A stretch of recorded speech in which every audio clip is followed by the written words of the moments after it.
क्या आपने कभी सोचा है, जब धर्म की प्रतीक द्रौपदी जंगल की कठोर भूमि पर बेहोश होकर गिर पड़ी हों, तब स्वयं नियति किसे भेजती है उनकी रक्षा के लिए? ये केवल एक घटना नहीं, बल्कि महाभारत की वो अनसुनी परत है जहां शक्ति, भक्ति और परिवार का प्रेम एक साथ प्रकट होता है। वनवास का समय पांडवों के लिए केवल निर्वासन नहीं था, ये हर दिन की परीक्षा थी। घने जंगल, दुर्गम पर्वत, भूख, थकान और ऊपर से अपमान की स्मृतियां, इन सब के बीच द्रौपदी का मन और शरीर दोनों टूटने लगे थे। उस दिन यात्रा करते करते द्रौपदी के चरण लड़खड़ाए, आंखों के सामने अंधेरा छाया और वो धरती पर गिर पड़ी। युधिष्ठिर का मुख पीला पड़ गया। अर्जुन ने चारों ओर सहायता की दृष्टि से देखा। नकुल सहदेव व्याकुल हो उठे और भीम के भीतर पिता और योद्धा दोनों तड़प उठे।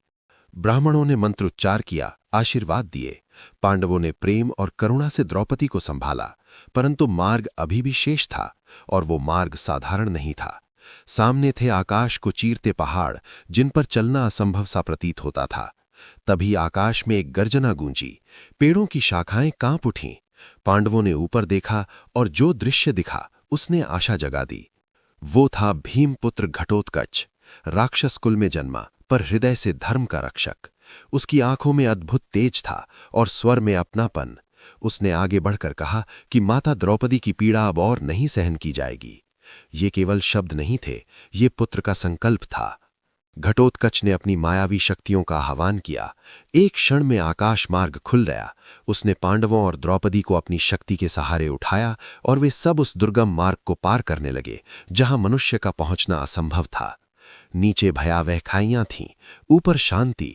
द्रौपदी की चेतना लौटने लगी, मानो स्वयं धर्म ने उन्हें अपनी गोद में उठा लिया हो।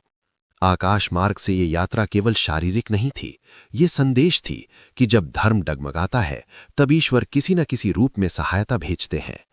घटोत्कच पांडवों को सुरक्षित नर नारायण आश्रम तक ले आया। वहां पहुंचते ही वातावरण पवित्र हो उठा। पांडवों की आंखों में कृतज्ञता थी और भीम के हृदय में गर्व, अपने पुत्र पर, अपने संस्कार पर। ये प्रसंग हमें सिखाता है कि शक्ति तभी महान होती है जब वो सेवा और करुणा से जुड़ी हो। घटोत्कच केवल युद्ध का वीर नहीं था, वो परिवार, सम्मान और धर्म का रक्षक भी था।